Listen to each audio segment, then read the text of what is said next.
You can see here, I have simulated the same circuit using Multisim software. The parameters I have given, they have given VCC as 10 volt. So I have given VCC as 10 volt. They have given RB as 270K. See here 270K. They have given RC as 1.5K. See here 1.5K. And the value of beta is given. Beta is 50. So I have changed here to 50. Usually it will be 100. Okay. Now I have changed it to 50. If you don't do that, it will be running for 100 and your answer will not be correct, whatever we got in the problem. And the emitter resistance RE is given as 1K. See here, 1K. So I have connected all the thing and I have given the probe in all the terminals, emitter, base and collector, so that we can verify the answer. Okay, I am just running the circuit. See, I have got the answer.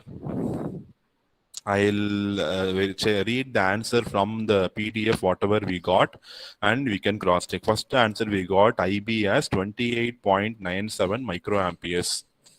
Almost same, 28.712 microamperes. It is almost same. Okay. Next one, IC is 1.45 milliamperes. 1.43 milliamperes, almost same. VCE is 6.38 volt.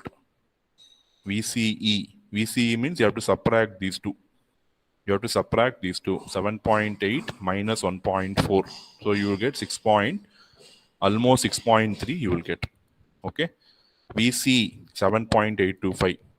7.84. VC means voltage of the collector is 7.84. Whatever we got is approximately closer. Next one, VE is 1.45. CVE 1.46. Approximately. It is approximately same. Next one, VB 2.15. It is slightly higher, 2.2. It is 2.2. And last one, VBC 5.675. VBC means it is VB minus VC. If you subtract 7.84 minus 2.47, you get approximately 5.65. It will be negative. Modulus is 5.675. So subtract these two, you will get the answer for VBC.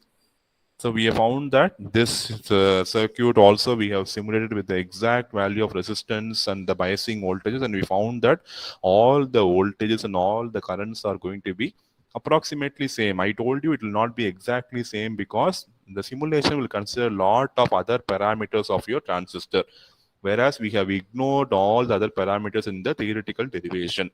That is the reason why we see slight variation of V and I in all the terminals, whatever value we have found in the simulation, and the problem will be slightly changing.